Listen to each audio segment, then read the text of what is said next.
Nitajuta kama nikikuta unanitania, maana moyo wangu nimekupa weke. Mimi mfungwa tena mjinga, nimejileta gerezani tena, sikuwaza nitakuwa mateka. Najua ulinizungusha sana, jaliwa ni mambo ya jana, kukupenda wewe sijuti. Maneno yalisemwa mengi sana, kuna wakati nilikata tamaa, kukupenda wewe sichoki. Moyo machini, ila majibu ya upendo ulishakosa. Acha waseme nimekupendea nini. Moyo machini, ila majibu ya upendo ulishakosa. Acha waseme nimekupendea nini.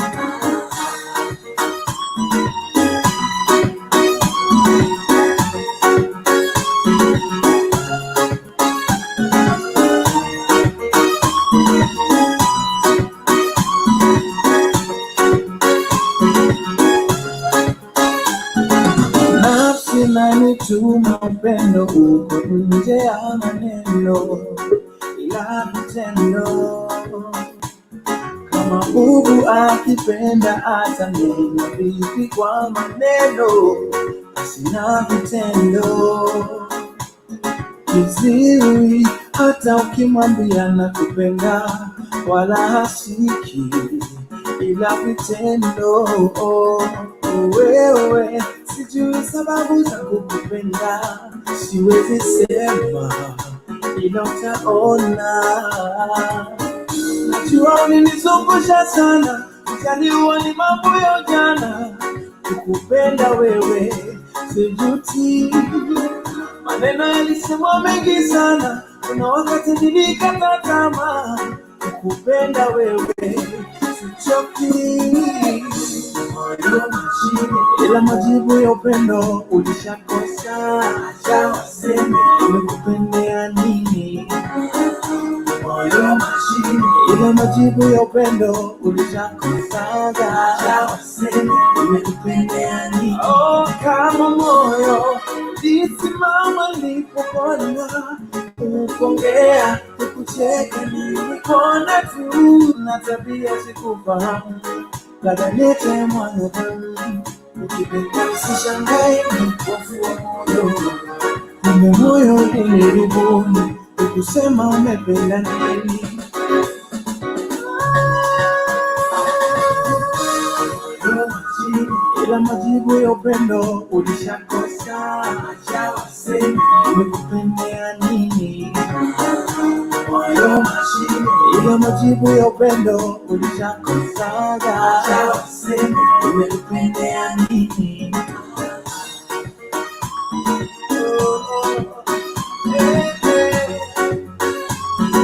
Mahali kukupenda wewe.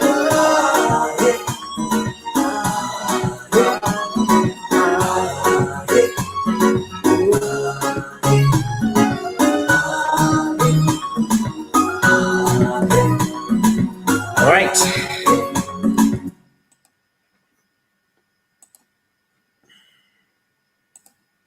So, hi, Alphonse. How are you? I am fine, thank you. All right, Daktari, how are you? I'm doing great. What about you? I'm good. I'm good. Nice to see you guys. So I want to start this conversation tonight. Maybe before we start, I want to explain that basically tonight we are having a conversation about the role of vet doctors in this crisis of COVID-19 pandemic. So if you are interested to join this conversation, it's very easy to join. You just use the link at the comment section. It takes you in. It's easy to ask any question to Daktari, or you can actually give your own perspective in this whole conversation. So I would like to start maybe how we run this conversation. We'll have our panelists. Our panelists will be asking Daktari questions, as well as I will be asking Daktari any question, as well as you, if you want to join and ask Daktari any question, you're welcome to do that, as well as give your own perspective. So first of all, maybe we can start by introductions. So I'll start with Wekesa and then Alphonse, and then we go to Daktari. Yani utaki nipumue. I've just arrived and I'm still sweating. Maybe you are the first to go. Okay, I'm Wekesa Eric from Masaku County. I am focused in sales and marketing. Yeah, great. Go to Alphonse. My name is Alphonce Were, labor policy consultant based in Nairobi. And I'm in self-isolation or quarantine. I don't know which one to use. I'm in the house. Okay, good. All right, Daktari, maybe also you can confirm if you are in quarantine or you are on the front line. All right. Good evening, everyone. Good evening. My name is Dr. Pascal Juma. I'm a veterinary surgeon by training. I specialize in public health, pest control, and sanitation. I am the director of NAPES Limited, that is a public health company based here in Muthaiga, Nairobi County. So yes, like the rest of the citizens who are obeying government directive, I am of course in quarantine here in the house in Nairobi. All right, good. That's good. So maybe first, before even we start with any questions, Daktari, since you are a vet surgeon, I just want you to or maybe to give us a background about coronavirus and what you think in terms of which roles do you think vet doctors have to play in this whole crisis? Daktari? Well, coronavirus is now basically a household name in let's say the entire world, because if you look at the statistics, nearly 98% of the countries of the world have been affected in one way or the other by the coronavirus. So basically, this is a virus that was first reported in Wuhan, like already everybody knows, and it does affect mainly the respiratory system. Yes, beginning with the entry point, which is the nose, and that's why when putting on masks, we cover our nose and mouth. So the entry point is, of course, the gateway to the respiratory system, which is basically the nose. So that's when the virus gets to the body, then they multiply and then start affecting the other areas of the respiratory system. So it's a new virus that has not been seen before, and the rate of multiplication is not similar to the case with other viruses. So the reports that are already in public domain is that the virus was first reported in a bat. Somebody somewhere consumed a bat, and then that is the means through which the first patient was able to acquire it. Now, that brings me to one important point we call zoonotic diseases. Zoonotic diseases, for those who are not in the know, are basically diseases that ordinarily infect or attack animals, but they are in one way or another transferred to humans due to the interaction between humans and animals. So coronavirus comes in handy as a classical example in this case of a zoonotic disease. And to answer your question directly, that tells you that veterinarians have a very important role to play because they best understand all the animal diseases and as such are better placed to not only understand the disease but contribute immensely to its treatment, prevention, and control. Patrick. All right, that's interesting. So, Wekesa, maybe the first question or perspective I wanted to come from you, maybe asking Daktari, but you have heard from Daktari saying veterinary doctors have a role to play in this whole landscape. But from what happening, maybe veterinary doctors are not involved in the fight of this coronavirus. Maybe you can ask your question based on that landscape. Maybe I hear the response you have already asked. Anyway, like my friend has said, I know Dr. Juma. Veterinary medicine, veterinary profession is very key in terms of control of zoonotic diseases. But in Kenya, we haven't seen the link or the involvement in terms of what is going on and the controls that are measures that are being put in place. It's like the medics, the human medics have taken over. And so is it that when a zoonotic disease has passed from an animal to human beings, it no longer remains the role of veterinary doctors, or it now moves to the human medicine doctors? And then number two, I want him to look what is his perspective for the Tanzanian case, where our learned friend, Mr. President, has a problem with goats and dogs being positive of COVID-19. When we understand this is a zoonotic disease. All right. Daktari? Daktari, you can respond to that. Daktari, can you hear? Are you okay? Thank you very much, Eric, for the question. Yes. First of all, yes, I'm okay. Yeah. So to respond to Eric's concerns, basically it is the concern of every vet out there. Yeah, that when diseases cross from animals to humans, of course, humans are superior species compared to the rest. But then again, there is need for involvement of veterinary doctors in the treatment, control, and management. In terms of treatment, it is, of course, the responsibility of the medical practitioners in health facilities to actually take the full responsibility for the treatment. But over and above that, in disease management, the most important part is the prevention and control.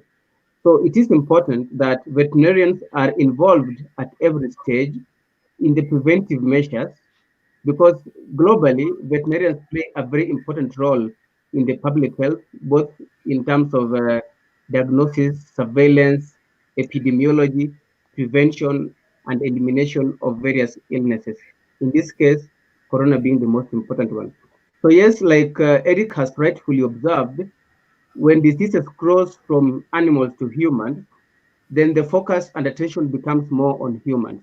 And to give my perspective on the Tanzanian case, it is not just in Tanzania. There are reports, if you read and Google in other journals and media reports, there are various cases whereby other animals, apart from human, other animals have actually tested positive, including cats, dogs, right, tigers, and other animals, even in the zoo, have actually tested positive for the coronavirus. So it did not come as a surprise for us veterinarians when we were able to hear the news that in Tanzania, some animals did test positive when the Honorable President and his team decided to take some samples for testing. So yes, that basically goes a long way to underscore the role of veterinarians, because it is not just important to treat, prevent, and control the disease in humans, which is the main focus due to the pandemic nature that we have witnessed as of now, all right? But it is important now to ensure that since we interact with animals on a daily basis, ranging from dogs to cats to even domestic animals, all right? So far, no record has shown the coronavirus being testing positive in domestic animals, especially the livestock. But for other companion animals such as dogs and cats, indeed, many cases have been tested out there where the animals test positive. So what does that tell you? That tells you that there is need to involve the vet to ensure that as the medical practitioners struggle to control the disease in humans in terms of treatment and prevention, we avoid the worst case scenario whereby both human and animals would be affected. Because if we shut out the veterinarian in the treatment and prevention triangle, then you realize that if humans are affected and the animals are affected, the rate of spread will even be much faster. Yes, Patrick. Yes, that's Okay. good. I'd like Let me ask this question before you move to Alphonse. okay, sure. Now, for Yes. veterinary doctors, is there a way we can ascertain that these zoonotic diseases, for example, there is only speculation Yes. that maybe the strain came from the bats to human beings. Is there a way you can ascertain that this virus, its origin is a zebra, or its origin is a gorilla, or its origin is a bat? Is there a way you can ascertain that? Then secondly, which has been one of the debates in terms of vaccines. Yes. I've heard most Kenyans and Africans Yes. say that human beings are not penguins, so they cannot be used for vaccine test. As a doctor of veterinary and someone who is in charge of animal rights, is it okay for Yes. us to be testing a vaccine that is meant for human beings on animals? All right. Proceed, Dr. Okay, let me start by answering your first question. Yes. So let me proceed to answer Eric's concerns and questions. The answer is yes. Traditionally, in vaccine development or even development of other drugs, the laboratory animals play a key role in testing the drug efficacy and function, because when a drug is tested, we do not know the full extent of its pharmacological action in terms of the pharmacokinetics and pharmacodynamics. So in traditional pharmaceutical world, we usually test the efficacy of drugs on specific laboratory animals, and obviously the most known ones are guinea pigs. And yes, even with vaccines, we do first test in animals. So yes, it is right to test them on laboratory animals, but not humans, like has been suggested by some other parts of the world that perhaps you already know about. So there's nothing wrong with animal rights. Yes, Eric. There's nothing wrong with animal rights.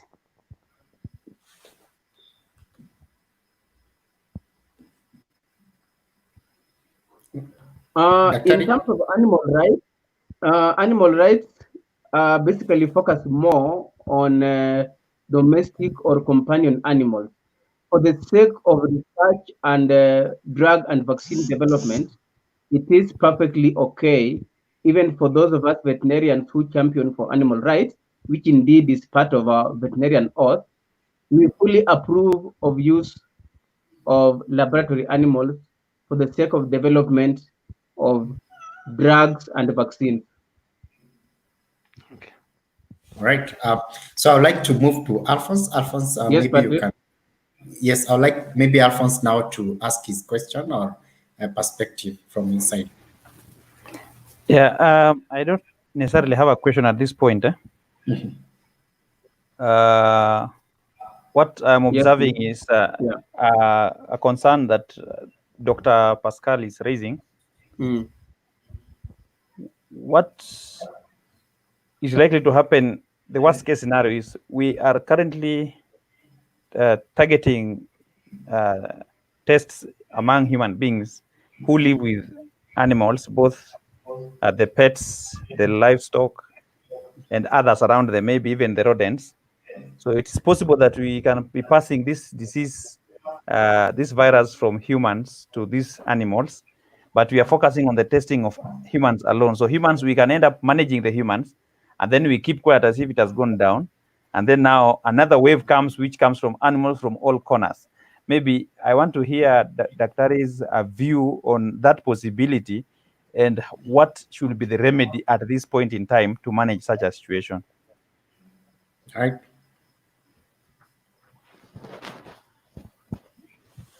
All right. Thank you very much, Alphonse.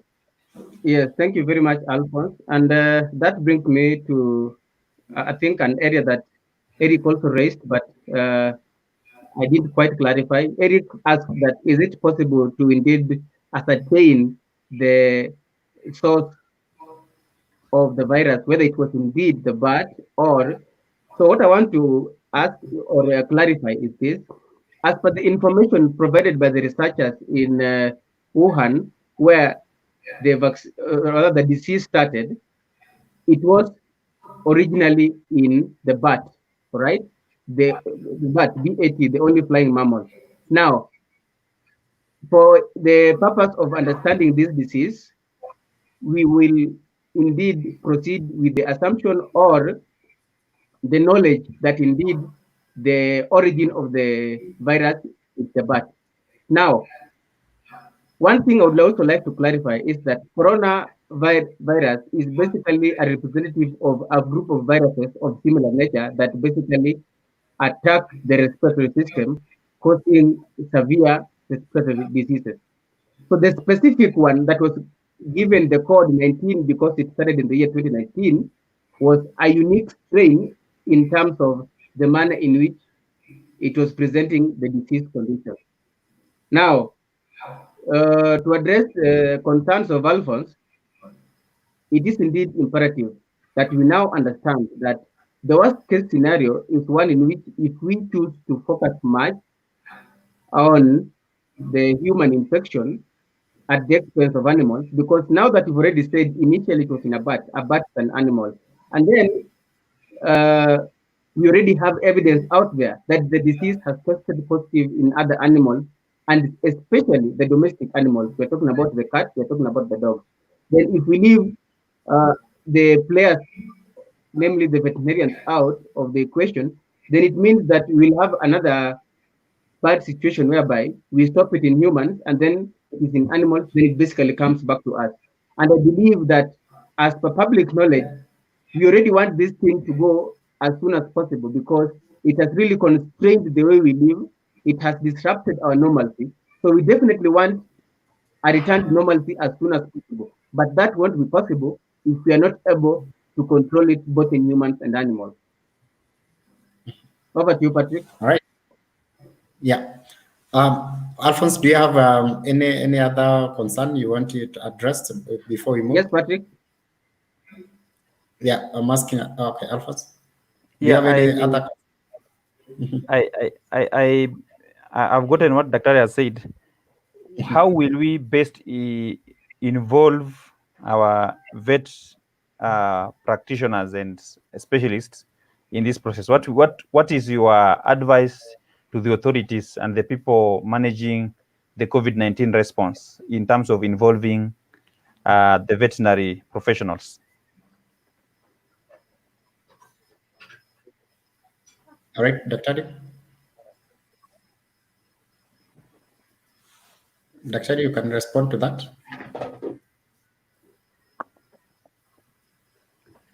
Thank you very much, Alphonse. Thank you very much, Alphonse, for the question. Like I did, yes. Hello, can you hear me now? Yeah. Yes. Hello? Yes, continue. Thank you very much, Alphonse, for the question. Now, to answer your question directly, veterinarians should be involved at every stage. Eric, can you hear me? Yeah, we can hear you, Dr. Just continue. Hello? We can hear you, Dr. Eric, can you hear me? Yes. Just proceed. Okay. Sorry for the technology hitch.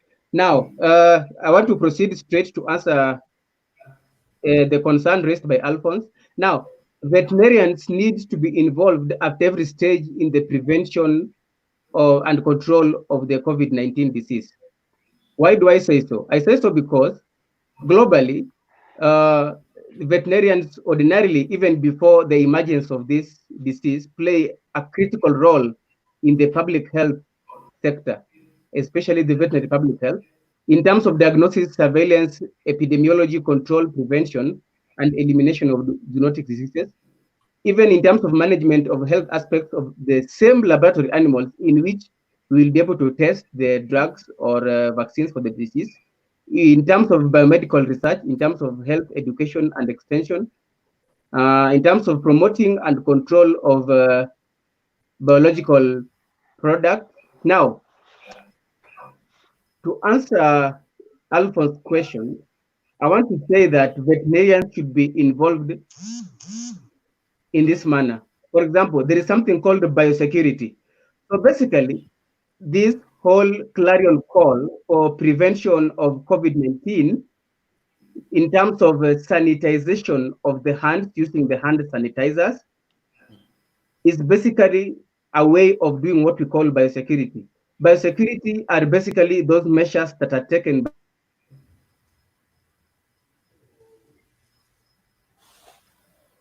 Proceed, Doctor. Sorry for those incoming calls.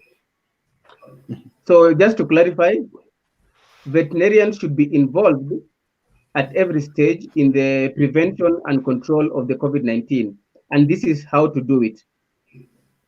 The clarion call for sanitization has been now a common factor understood by every household due to the daily briefings by the government.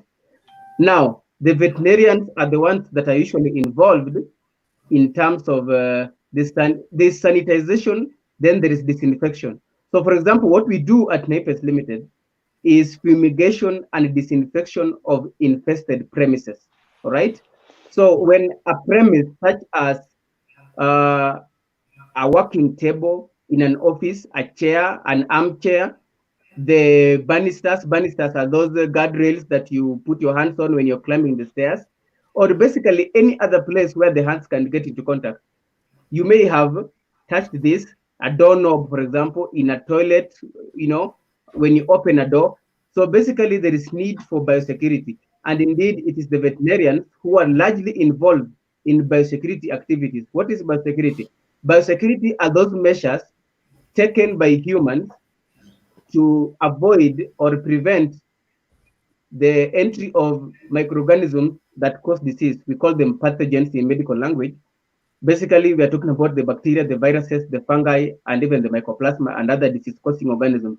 So biosecurity involves disinfecting surfaces whereupon we can come into contact with these organisms unknowingly. Because remember, as they are described microorganisms, we cannot see them with our own eyes. If you touch that doorknob that was touched by somebody whose hand perhaps had a particular load of the coronavirus, then you won't be able to see them with your eyes, but that is a means through which you can acquire the disease. So veterinarians are heavily involved in disinfection and even fumigation of surfaces. So my appeal to the government is to ensure that we involve the veterinarians in terms of the fumigation and disinfection of surfaces. It is never enough to sanitize the hands, because at the onset, when there was the clarion call for sanitization of the hands, it was normal and people were buying sanitizers all over. Right now, there seems to be some laxity in terms of the rate at which people sanitize, the rate at which people use the sanitizer. So what does that leave us? That leaves us with a situation whereby we may unknowingly interact with the virus at some point, whether in vehicles, in our homes, where the children play in the playground, they get into contact with the virus or any other pathogen unknowingly. And remember, just because we have coronavirus here doesn't mean the other diseases have gone to sleep. We indeed have other cases of the other diseases. So yes, veterinarians need to be involved at every stage in terms of, one, fumigation of surfaces, two, research. They should be involved in the research to find the vaccine or any other treatment module that can be used in the meantime. And of course, the most other important part is health education. For the longest time, the extension services have actually died to the point that a certain generation would not even know what an extension entails. But the truth is, there is need for the government to involve veterinarians to organize for what we call health education. Because some of these things, it's never enough to offer such a platform, because not everybody will be able to access such an online platform, whereupon we are able to ask questions, the citizens are able to ask questions, then they get response from the professionals like us. There is need to reach out at the grassroots level so that we are able to offer extension services whereby we educate the masses on the importance of the health aspects and prevention aspects, be it sanitization, disinfection, hand washing, and all other aspects that are involved in the prevention of this disease, so that as the medics focus on treatment of humans and testing of other cases, the veterinarians can be involved in the fumigation, in the disinfection of surfaces, and in health education and extension at the grassroots level. All right, that's a very good elaborate explanation. But I want to move now to science and research, especially now Yes. since you mentioned research. Yeah. Maybe Before you first. go there, can I ask? Yeah, you can ask. I interject? It's fine. Okay, that's a good elaboration, but I was thinking you could take it a little high, a notch higher. Yes, please. You are involved in public health. Yes. Now, Kenyans are consuming meat as Yes. as food. Yes. Now, if it's at all, it's I know you guys do what we call meat inspection. Correct. So when we are doing meat inspection at this hour, have Yes. the government supported you such that the meat inspection services can ascertain that actually the meat people are buying is free from coronavirus? That's one. Two, we have the veterinary labs and whatever. Are they also supplied with the screening machine? Because we also need to test and see whether our animals are free from this coronavirus. That's why for me I see that there needs to be a parallel process. If at all we are suspecting a few animals are infected, there needs to be a parallel lab for veterinary doctors who are doing the testing of animals that have been suspected. And if at all it's certified that animals are contracting the disease, we also are going to have quarantine for animals. Those are my few concerns. Okay, Doctor, you can respond to that. Thank you very much, Eric, for raising that. Indeed, there is that important aspect that I did leave out, and thanks for bringing that up. For those who don't know, it is only veterinary doctors that are allowed by the law to carry out professional meat inspection. As per the Meat Control Act, the inspection of meat consumed by the public, basically the one slaughtered at non-slaughterhouses and sold in butcheries and other places, the inspection of meat is the prerogative or falls under the purview of the national government.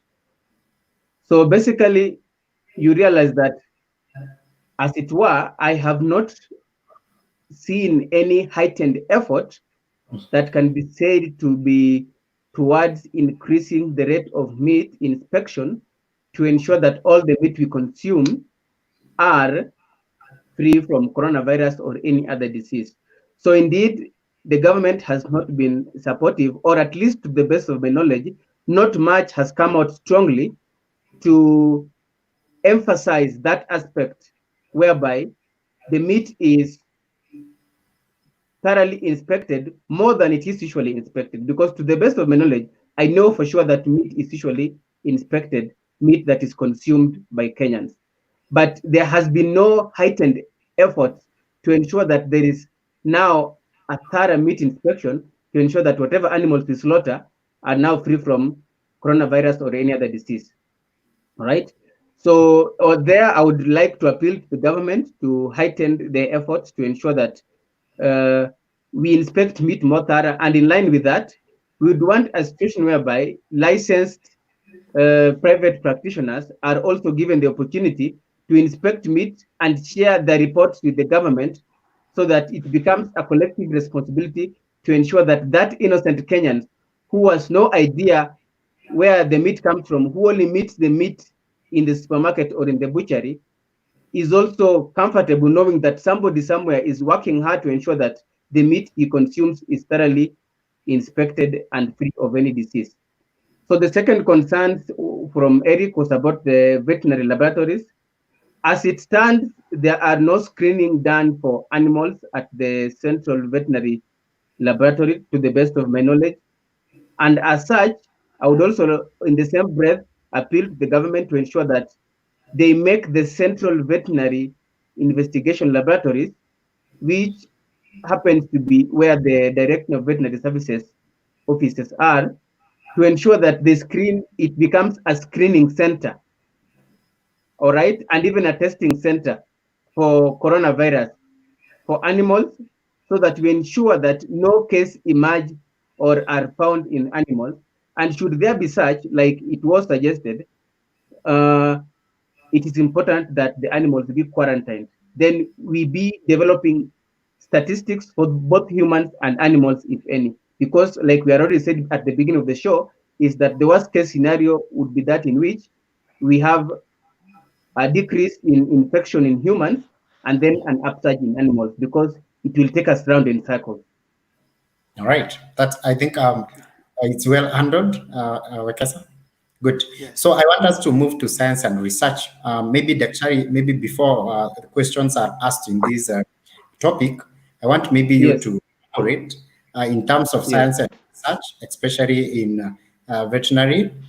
What is the status? What kind of funding are you given? Who funds? Mostly from my knowledge, I understand most of your funds come from outside. So maybe you can elaborate that. And also you can talk about the distribution of vet doctors in the country and the funding that is allocated to all those different locations. Thank you, Patrick, for the question. What kind of funding are you? I'm sorry about that. Okay, continue. Thank you, Patrick, for the question. In terms of science and research, as things stand, what we know is that there is more focus at the Kenya Medical Research Institute, because since the disease has so far proven to be a pandemic affecting mostly humans, there has been a lackluster approach towards funding in veterinary research, something that we veterinarians, to be honest, regret. I think it's imperative that we step up efforts to ensure that the veterinary laboratories is well funded to carry out research and ensure that we also detect cases in animals. So the status report as of now is that we don't have any funding. Indeed, most of the funding comes from outside, especially the CDC. But as of now, the focus has been more on the medical research, so that there is little activity going on for the case of the animal research. So in terms of distribution of the vets, as it were, there are very few doctors, veterinary doctors practicing or employed officially by the county government, which is where the veterinary activities fall, since health was devolved. So I think it is the role of every county government. So we'd like to appeal to the governors to ensure that they have enough number of veterinarians in their employment list, to ensure that as and when the need comes, they play an important role in the control and prevention of the disease, and of course, science and research, as we've already discussed before. All right. Maybe, Wakesa, you can follow through with your question in that topic. Wakesa. Wakesa. Wakesa, are you there?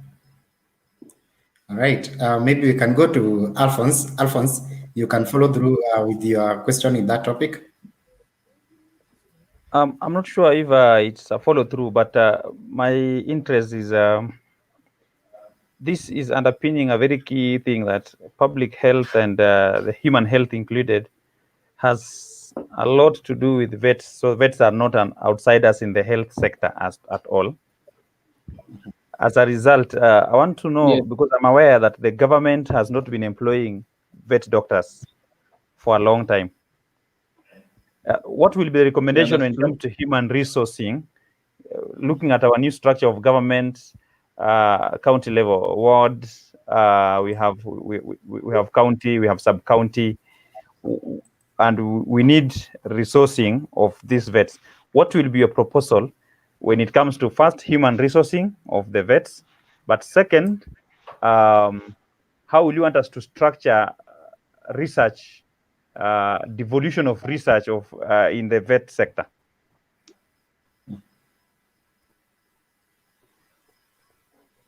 Daktari, continue. Thank you very much. Vets are basically employed at both county and national government. Hello? Yes. Thank you, Alphonse, for the questions, right? So I would like to indeed ascertain that it's been long. The both national and county governments have not been very proactive in terms of accumulating enough manpower for the veterinary profession. So they have not employed as many veterinary doctors as would be necessary to perform some of these activities that we've discussed, both in terms of the actual diagnostic activity and research.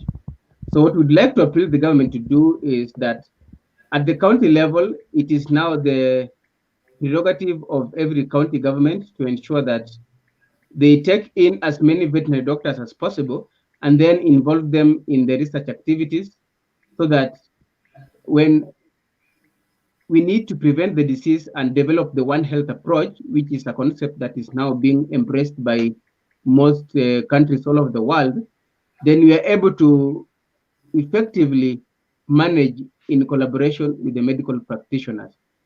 So we would appeal that both the national and county government, because just like Kenyatta National Hospital is under the management of the national government, the same way the Central Veterinary Laboratory is under the management of the national government.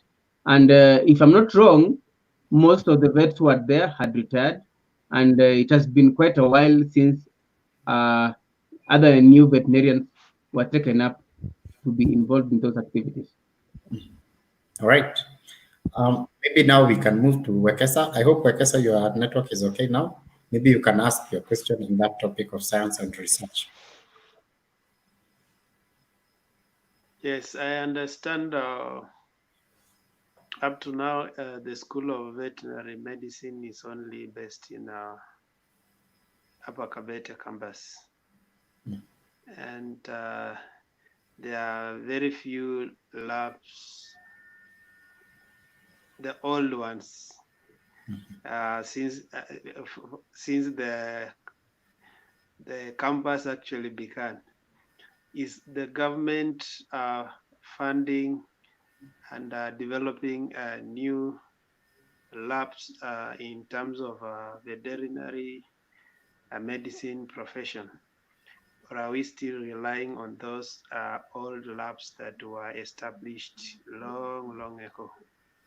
Are there signs that the government is investing in research and development? All right. Doctor, you can proceed with that.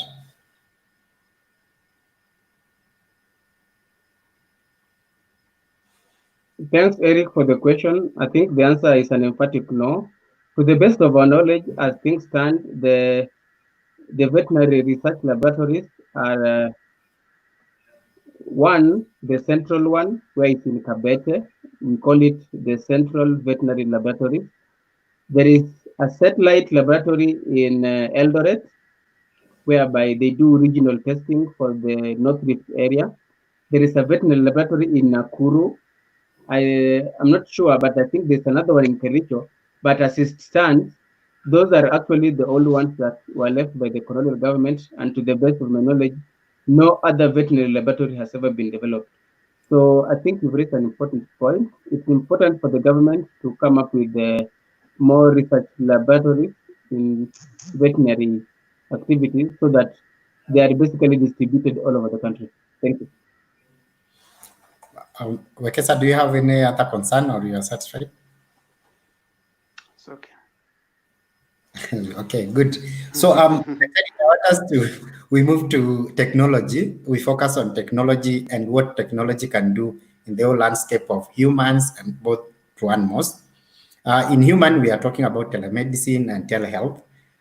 Maybe before even we ask that question and we explore that conversation, can you tell us, as in your department, which kind of technology are you exploring in terms of disease surveillance, treatment, just the whole landscape when you are dealing with animals and people who own those animals? Daktari?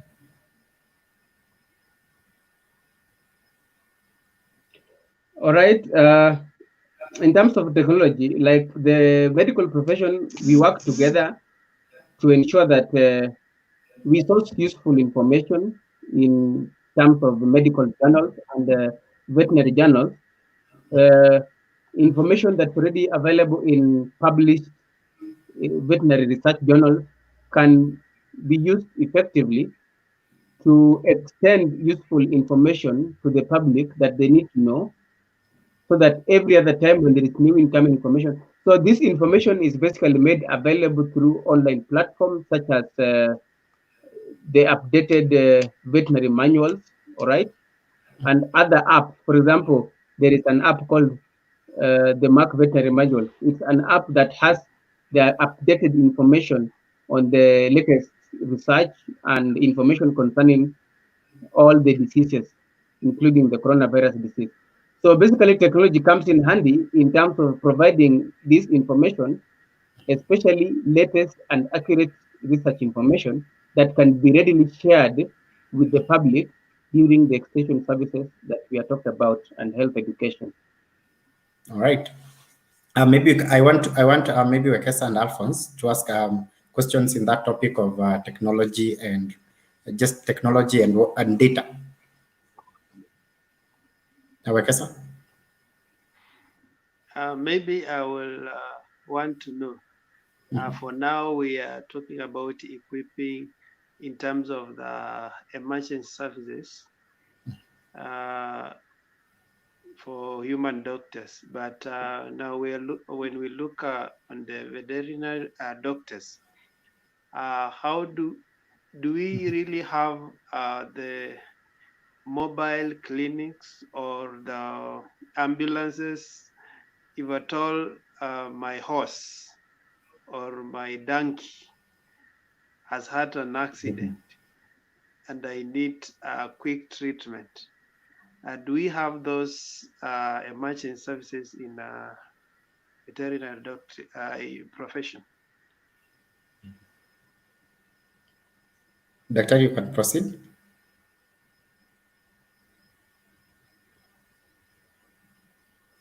Eric, to answer your question, the answer is yes. The only disadvantage or that there are not very many, but the answer is yes, we do have, because most veterinarians in private practice indeed do offer what we describe as ambulatory services. So depending on the scope of practice of the veterinarian and the resource endowment, yes, indeed, we do have ambulatory services where your animal can be picked up from wherever it is, then either treated at the site of infection, depending on the nature of disease, or taken to a regular animal clinic. I think a classical example of such is the famous Small 5 Veterinary Clinic based in Tongai. They do offer ambulatory services that can respond to emergency. All right. Okay. Thank you. You are certified, Wekesa. Maybe we move to Alphonse now. Alphonse, unmute your mic. I'm saying, first, I love the precision of Dr. Pascal. You know, he's responding like a doctor. Doctors don't go to stories. Yeah, which is good. Yeah, and for us, we are used to stories sometimes. Yeah, so thank you so much for your precision. You're exhibiting knowledge, you're exhibiting mastery of your profession and your practice, and I think you're inspiring confidence in professionalism. The issue of technology, I don't have much question because I don't have much in-depth knowledge of the industry. But definitely in the human medicine, we had discussed something about telemedicine. How are vets handling the use of technology where we may not have high number of vet doctors, but we have quacks on the ground, and therefore these quacks Yes. are literally damaging the veterinary services, particularly in the villages. So how is technology being used to help your clients on the ground, particularly managing quacks and Thank you very much. Technology has been used. Thank you very much, Alphonse, for your question. Now, what I would like to say is that technology has been very useful, and especially the social media platforms such as Facebook and WhatsApp, they have come in handy to ensure that the ordinary Kenyan who needs veterinary services do have access to professional services, whereby we've seen groups such as Dairy Farmers Kenya. That's a very popular group, Dairy Farming Kenya. You can check it out on Facebook. There is Cat Lovers Kenya. That's a Facebook page. There is Dog Lovers of Nairobi. Now, these are important means enabled by technology. They are basically pages created through Facebook. Now, you see, in a public platform such as a Facebook page, it's very difficult to pretend if, for example, you are not known or a registered veterinary surgeon, like is the case with some of us. Because if you do so, it won't take too long before information circulates within the public domain and they find out that indeed you're a fraudster. So I can say that through social media platforms, we are maximizing on the availability of the social media and its presence in many parts of the country now that a good percentage of Kenyans are now using smartphones, to ensure that if a client in the village there who was now falling victim to a quack but has a smartphone, he's now able to join such like groups and then ask questions. Then from there, he'll be able to access useful information or access the contact of the professional veterinarian who will be able to advise. The other way technology has helped is, for example, in diagnosis. A client can call me from the comfort of my office and then tells me, my chicken are behaving like this. They have diarrhea. They are maybe brooding. They're not behaving in the normal way. You know, they're showing the sick bird syndrome. Then I'll take the client. Oh, maybe the verbal explanation is not enough. Are you on WhatsApp? The client says yes. Then I tell the client, all right, please do me a favor. Take a short video of how the birds are behaving. Take some pictures, share with me. So that has come in handy in terms of, and that is the case with some other animals as well. So that has come in handy in terms of enabling a more accurate diagnosis thanks to the technology. So technology has really come in handy for that. All right. So, Okay. Wekesa, maybe it seems Daktari is actually talking about telemedicine and they are practicing telemedicine in animals. So maybe a topic for another day where Yes. we need to, or maybe we can do it here. So why are we not doing it for humans? That's what my question. And maybe Wekesa, you can follow up with your question. Okay.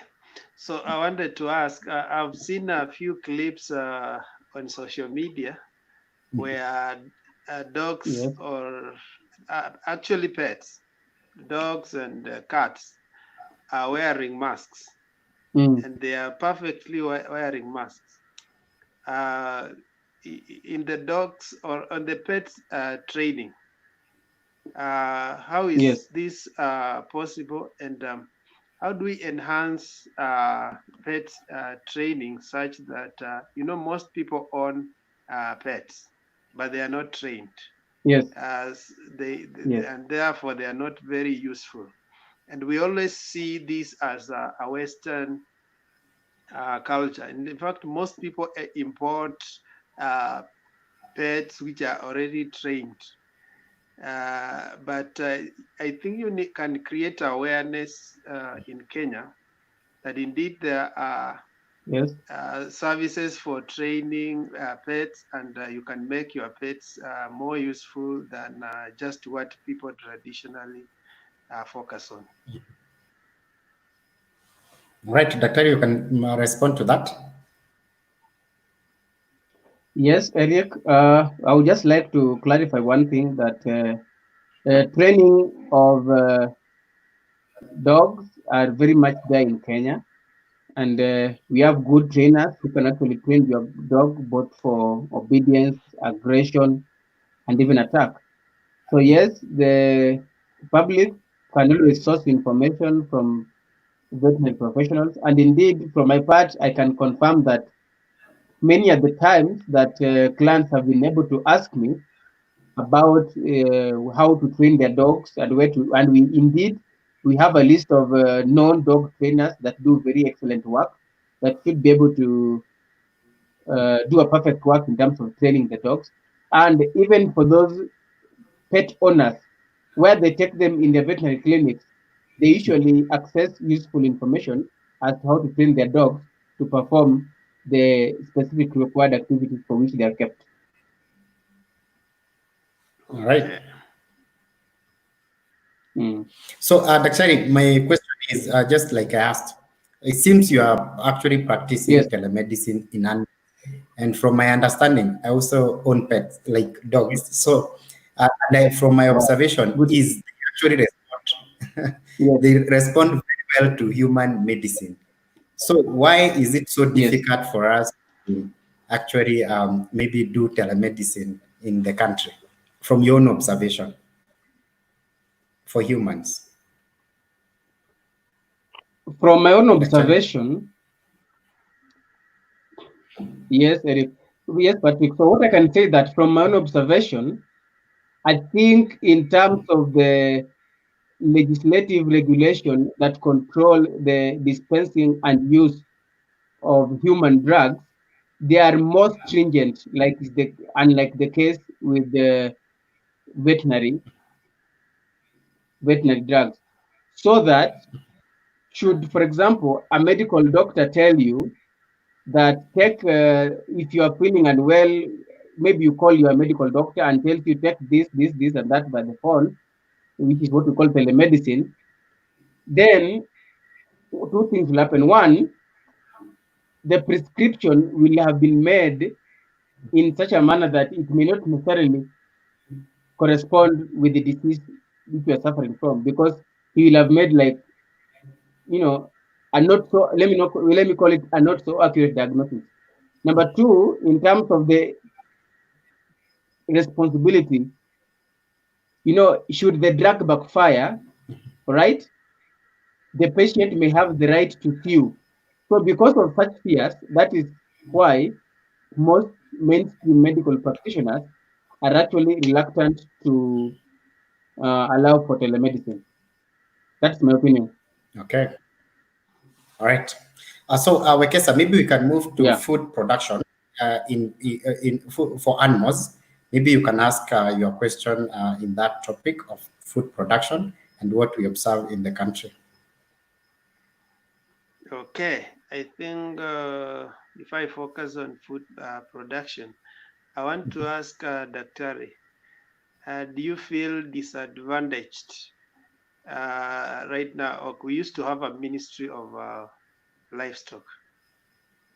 Do you feel disadvantaged now that you are just lumped up in the whole ministry of agriculture?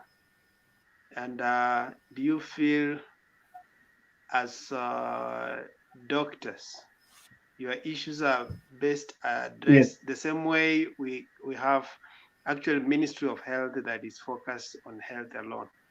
Do you feel the larger Ministry of Agriculture is addressing your issues well?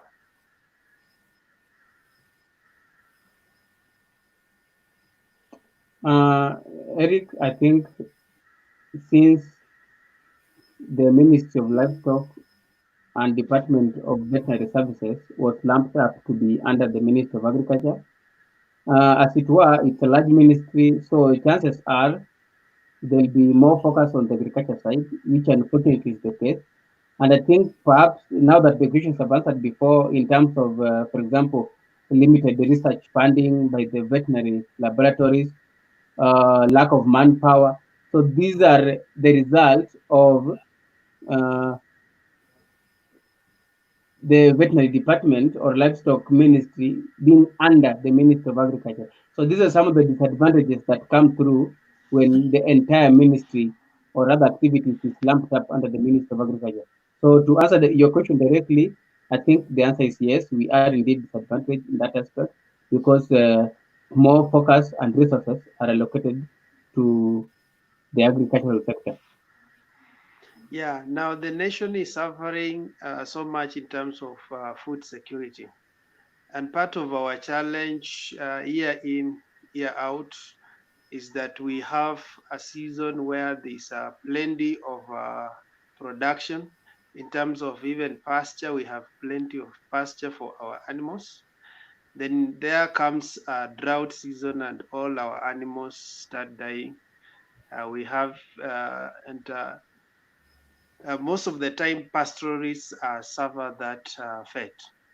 So, what should the government or what should be the current Minister of Agriculture do in terms of protection of our animals from these natural calamities such as droughts, so that we also have a security in terms of our meat production and the sustainability of our pastoral economy? Daktari? Thank you, Eric, for the question. The best approach towards that is basically doing the ministry should focus more in terms of one, the extension services. That means providing useful information to the individual farmers so that they're able to master on their own or learn on their own aspects of fodder conservation because, as it were, availability of fodder is affected by the prevailing weather conditions, whereby during drought there is scarcity of fodder, and then during such rainy season there is again fodder, but not of very good quality. So there is need for the government to activate the extension services, and of course also give some other private entities who can bring farmers together and still offer extension services so that at individual levels, farmers have useful information pertaining to fodder conservation. Fodder conservation is basically the process of ensuring that we have large stores of fodder that can be used during a fixed period of time, like it's the case when, for example, a farmer makes silage. The silage can be made in big quantities to last upwards of 6 months plus. So within this period, it doesn't matter whether it rains or shines, the livestock will always be feeding. Further conservation can also include making of pasture such as hay, then they are packed and then stored for future use.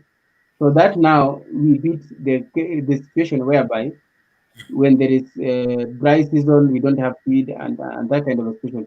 So the government should focus more on extension because some, if not most of these things, can actually be done by the farmer, but they actually need proper guidance from the veterinarian and other people in the animal nutrition industry to ensure that they do the right thing. Okay. Okay. Now, what's your take on urban Yes. farming? We move around and we see animals in the city center. Most of the time we talk about Yes. Maasai cows, and most people have a problem Yes. with. They think they are a nuisance. What is your take on urban farming in terms of livestock? Livestock. Well, I wouldn't call that urban farming per se, Eric. Mm-hmm. I would not call that urban farming per se, because from the colonial times, the city bylaws do not allow keeping of livestock for gainful purposes within the jurisdiction of the city, or of the city council, or as it were, or county government for now, and the law still apply. So we have cases in other within the city where people own land and they can make use of land by doing urban farming, but that is to a limited extent. So the cows you're talking about usually are basically classified as just stray cows, basically by the Maasais, just trying to find pasture. And indeed, if we were to address properly the issue of extension services, so that even those Maasais would actually learn the great concepts about further conservation, then we would not be seeing them. It's only that the short side of that is that the the local breeds, the Sahiwal breeds and the Borans, are not kept under intensive farming like is the case with other breeds. So you find that there is less attention, so that people would not focus more on further conservation for them. But still, it will be important, because by the end of the day, when you have difficult weather conditions like in drought, they still lose big time in terms of drought killing the animals. Right. Okay. I want us to move to disease management, Wekesa. Yes. So, actually, from my own understanding, and this is the question I want to ask you. From my own understanding, maybe in terms of public disease management in the vet department is like fading off. It's more now back to private disease management. So my question is, from your own observation, do you think veterinary doctors or anyone who will be studying that that department will actually end up practicing privately, or what's your opinion in that? Please come up again. I'm saying, actually, from the observation currently across the country, is like, initially, maybe let's say 5-10 years ago, we used to understand if maybe your dog needed some disease management, there was someone who was going to come from the public sector to attend to it. But nowadays, it seems those people are not available. Maybe those doctors, because they don't have enough resources, and mostly people you can find is private. Is private who you pay. Do you see a scenario whereby we are going to move to private in that department, or what's your observation? My observation is that we are indeed there already, and that the information we want to be out there to our fellow Kenyans, those who keep pets, those who own livestock, is that it is in your best interest that you actually have the phone number of a registered veterinary doctor who can always attend. A registered veterinary doctor, most cases, are the private practitioners, because for the government doctors, first, there are not many, like we've already said in the show, that there are very few in the government. So the information we want to be out there to the public is that it is in your best interest to at least have the number of a private veterinary practitioner who will be readily available to attend to your needs as and when it comes, because there are very few government doctors, or those doctors, veterinary doctors who are working with the government. All right. So maybe Wekesa, you can ask a question in that topic of disease management in animals.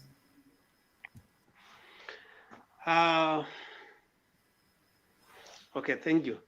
I wanted to ask in terms of one of the diseases that have been of concern in terms of animals is rabies in dogs. I remember one of was it a child of former governor in former and late in Nyeri was beaten by a dog, and I think yes. And then there was another case in Kakamega where a principal was beaten by a dog, and then what happened is the student decided to the dog to die. So what in terms of management of rabies, most people all on dogs, but they have not vaccinated them. In terms of vaccination, how do you see the government doing for diseases which are very dangerous, like rabies in Kenya? Thank you, Eric, for your question. Thank you, Eric, for your question.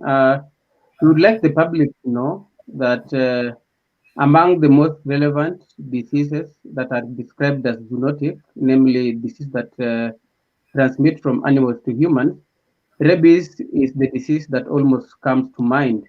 So I think as things stand, most pet owners already know that it's a very dangerous disease with no cure, but can easily be prevented through vaccination. So our clarion call to all pet owners in the whole of the country, please ensure that your dog is vaccinated against rabies annually. And don't skip the date even by a day, because you never know at what day or time your dog might acquire the disease and ultimately bite and transfer it to humans. So, in terms of the government coming to vaccinate your dog, unfortunately, that doesn't happen except for the veterinary association and other, CSR activities that are involved in control of the disease. It is very rare that the government comes to vaccinate your dog. So it is in your best interest that you take the initiative to ensure that you vaccinate your dog. All right. Do you have something else, Wakesa, on that? I wanted to.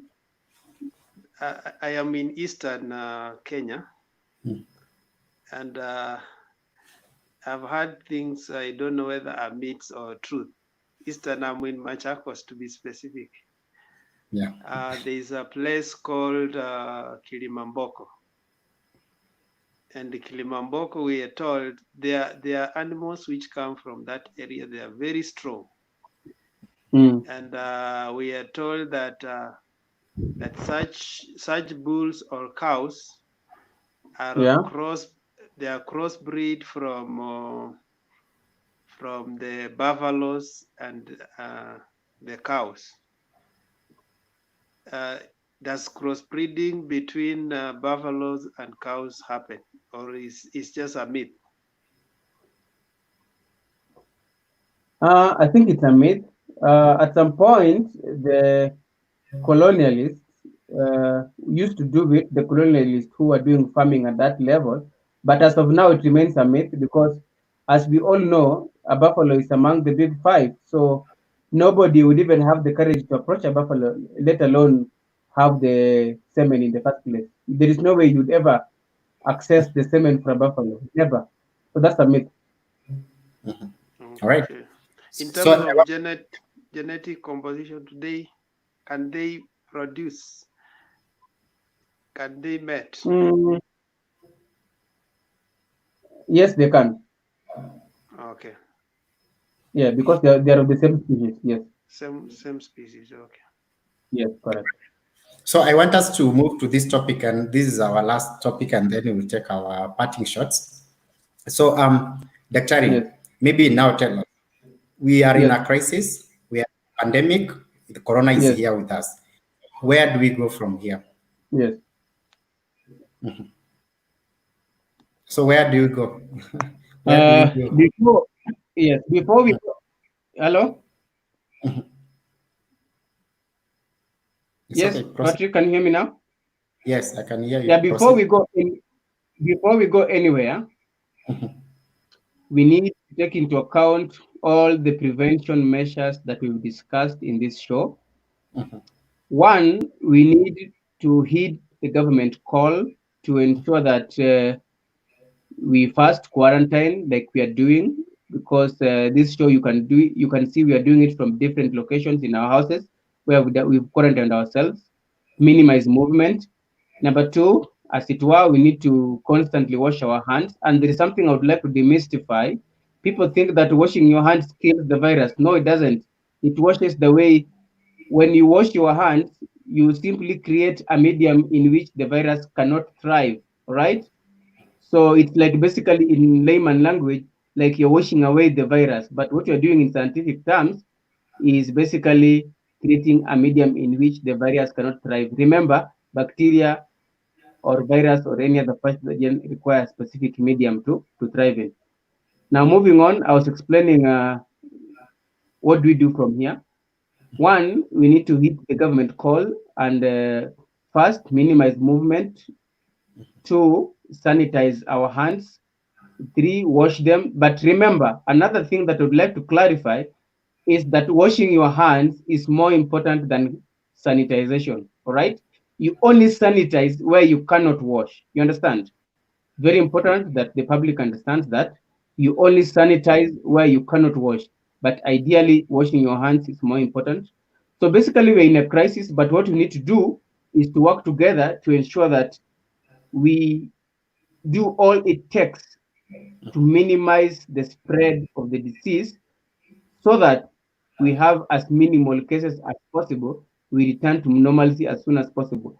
Then moving on forward, and we are hoping that this will ultimately go away if we take all the measures. Yeah. The other thing I've not mentioned is surface sanitization and disinfection. Remember, there is hand washing and hand sanitization. But there is one thing we do at NAPEST that the public needs to know. It is called surface sanitization and disinfection. Because at NAPEST, we focus on all those activities that basically purpose to promote public health. And part of that is surface sanitization and disinfection. Now, due to the COVID-19 situation, schools are closed. Children are playing because you can't keep kids indoors. So I want you to imagine in a typical setting of an apartment with 5 floors and people are living there. People have children. And there is a playground. Children interact at different levels with their play toys, the cars parked out there. So there is need to carry out general fumigation of estates, general fumigation of homes, general fumigation of apartments to ensure that we do what is called surface sanitization and disinfection. And you can do that by accessing professional services like we do at NAPEST. NAPEST offices are in Muthaiga Shopping Center. You can also access us through our Facebook page, which is NAPEST Limited. You can access us by calling the office line directly, which is 0723 777 381. I'll repeat that, 0723 777 381. So, right. So that's that. Yeah, we need to take all measures to ensure that we minimize the spread of this disease and defeat it as soon as possible. And if we take Awesome. all these measures, sure we will. Yes. How about Yes, Dr. What do you think, for those who are on the front line, doctors, nurses, clinical officers on the front line? What do you say to them? Of course, coming to your parting shot, but I just want to know where do we move in terms of them? What do you think? For those who are on the front line, first, we want to thank them very much and congratulate them for the good job they are doing. We want to tell them that they're always in our prayers, that they do not contract the disease in the process of them delivering their useful services. We also want to encourage them to incorporate veterinarians in their work, because by now they already understand the One Health concept that is being adopted globally to ensure that both veterinarians and human medical practitioners are involved in a uniform activity geared towards control of diseases and prevention. All right. Wekesa?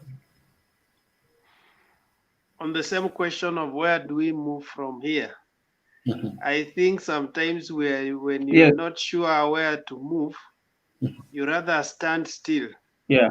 Because there are people who are moving the wrong direction.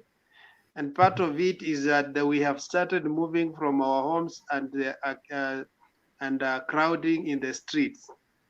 And in our own non-scientific assessment, we have come to a conclusion that there is no COVID-19, since we have never seen somebody from our neighborhood dying, since we have never seen somebody from our neighborhood being quarantined or admitted. So we have come to a conclusion that there is no COVID-19, which is a very bad thing. And Kenyans who are already tired and have come back to the streets, they should know that they are courting a disaster.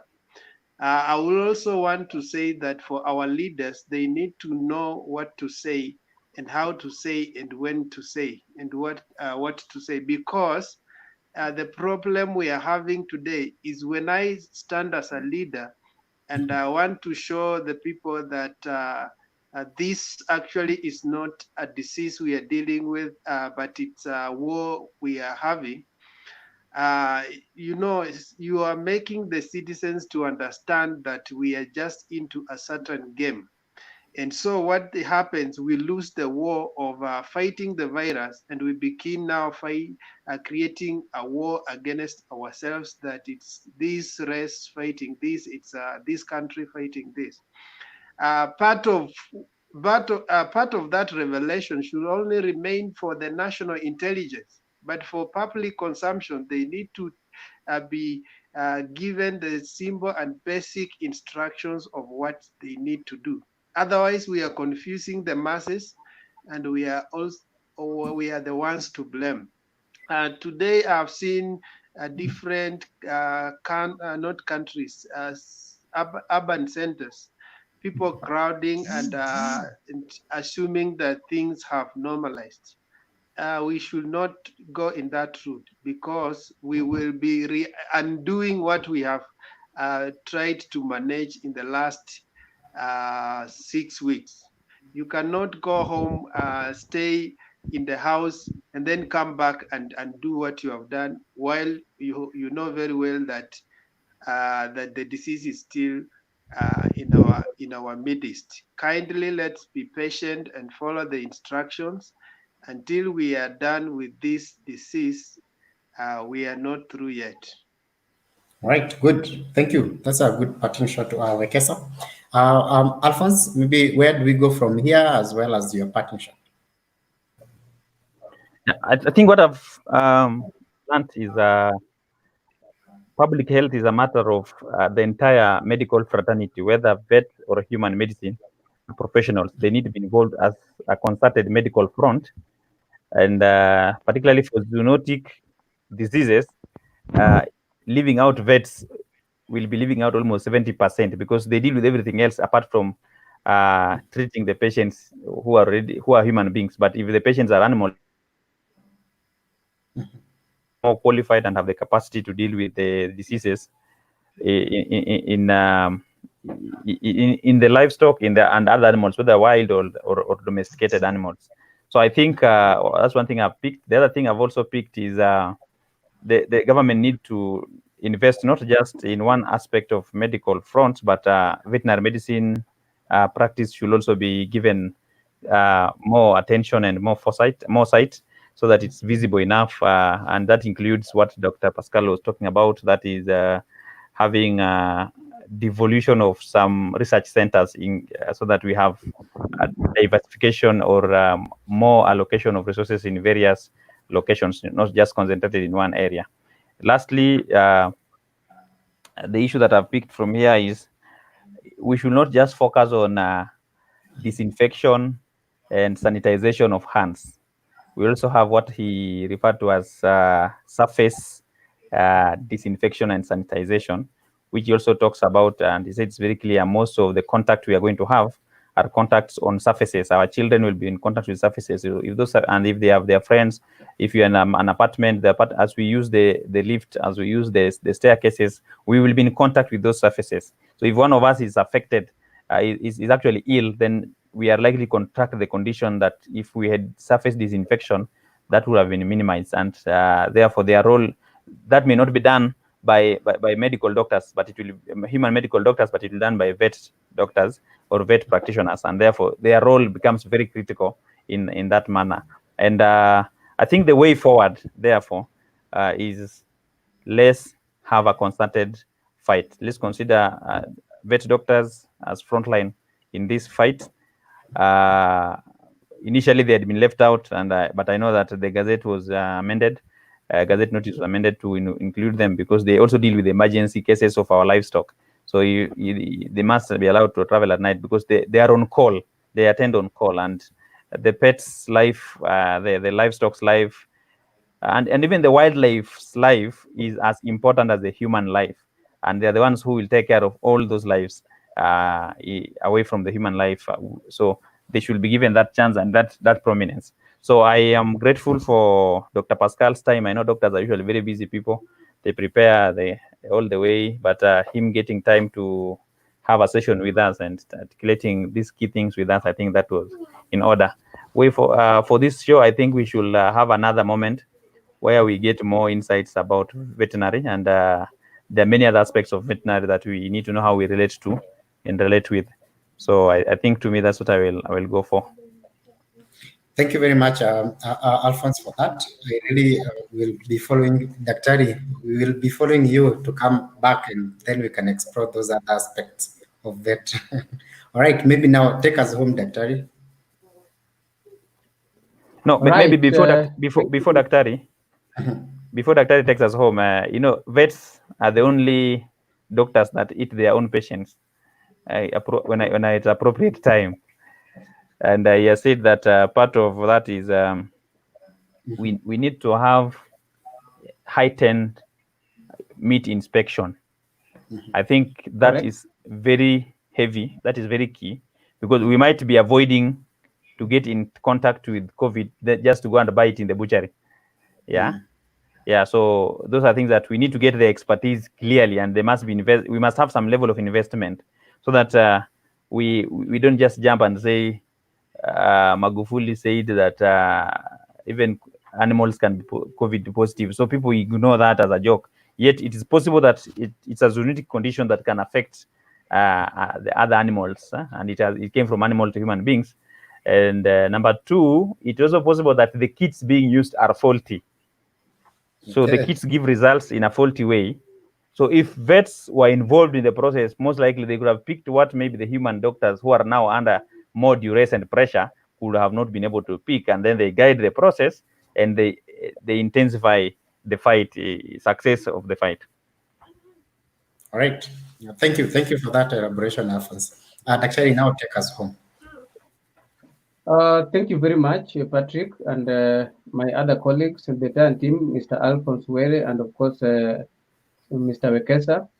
Now, Mr. Alphonse has captured most of my concluding remarks in terms of the way forward. What we need to do is basically to have a concerted effort, both in terms of medical and veterinary practitioners, so that we ensure that we slay the dragon together.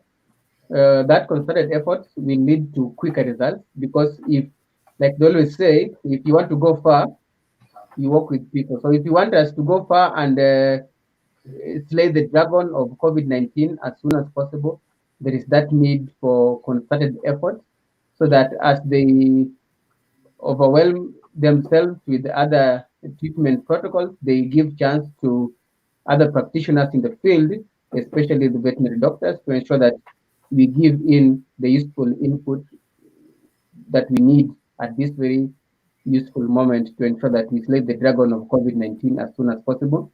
Of course, the other important part is not forgetting to heed to the government call of ensuring that we sanitize, wash our hands, and do everything else that the government states, because indeed, when all is said and done, they are the ultimate authority, especially the Minister of Health. The other important one is, of course, meat inspection. And like he has rightfully put it, there is no need for us to quarantine and do all these things we're saying, only to go and buy the meat in the butchery. So even those, if you have a private party, right? If you have a private party, if you have guests, right? It could be guests with whom, whether now or in future, you have a private party, you have guests, you have what? It's important that you call a qualified veterinary practitioner or a registered company such as Naples Limited to come and inspect the meat that you're consuming so that you be on the safer side. Just again to wind up by emphasizing the importance of surface disinfection. This, remember, we are fighting a faithless enemy, and it's important that we do surface disinfection. And if you have not done it, please consider doing it. You can visit our offices. You can contact us via Facebook. You can contact the same number we gave through WhatsApp. We will be able to provide the useful information, and always keep in touch so that we can always provide useful information. Last but not least, there is no limit to how much we can discuss because there's a lot of information. There is a lot of knowledge in most of us professionals that we've acquired through schools, through schooling, and of course through our experience during our years of practice. So there is no limit to how much we can talk. So I think it will be important to create another platform in which we'll be able to answer more questions and give more insights into the COVID-19 situation and the general veterinary practice in the country. Awesome. That's yeah. Otherwise, if you want to contact us, you can reach us on 0723 777 381, or you can like our Facebook page, Naples Limited. Then you can interact and give more information. Great. Thank you, Daktari, for your wonderful parting shot. I also want to say thank you very much for finding time. It was really a pleasure hosting you, as well as your insights were very helpful for everyone. So that's how we will end this show until tomorrow. So I want to say good night for everyone, and good night to Daktari and Alphonse and Wekesa who are just left. Asanteni sana. Good night. Good night too. Thank you. Good night. All right. Good night, all. Yeah. Najua kukikuta ntajuta kama nikikuta unanizania, mana moyo wangu nimekupa weke. Mimi mfungwa tena mjinga, nimejileta gerezani tena, sikuwaza nitakuwa mateka. Najua ulinizungusha sana, nikaliwa ni mambo ya ujana, kukupenda wewe sijuti. Maneno yalisemwa mengi sana, kuna wakati nilikata tamaa, kukupenda wewe sichoki. Moyo mashine, ila majibu ya upendo ulishakosa. Acha waseme nimekupendea nini. Moyo mashine, ila majibu ya upendo ulishakosa. Acha waseme nimekupendea nini.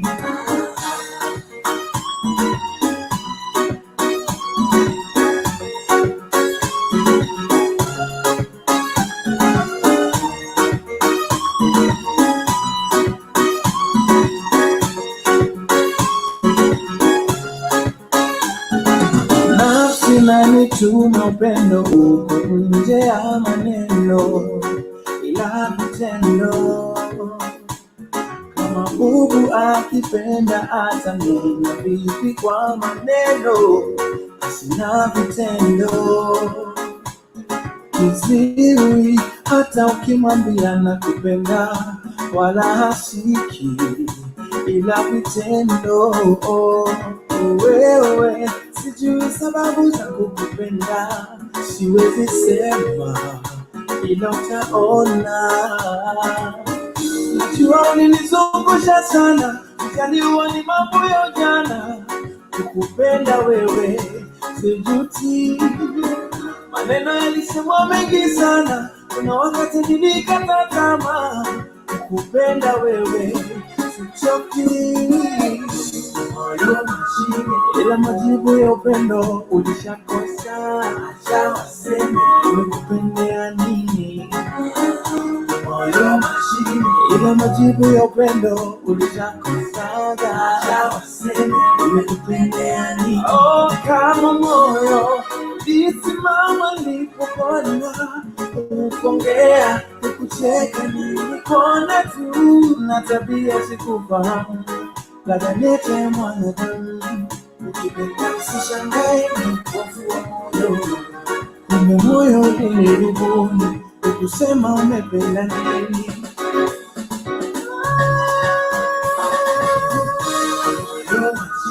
Ila majibu ya upendo ulishakosa. Acha waseme nimekupendea nini. Moyo mashine, ila majibu ya upendo ulishakosa. Acha waseme nimekupendea nini.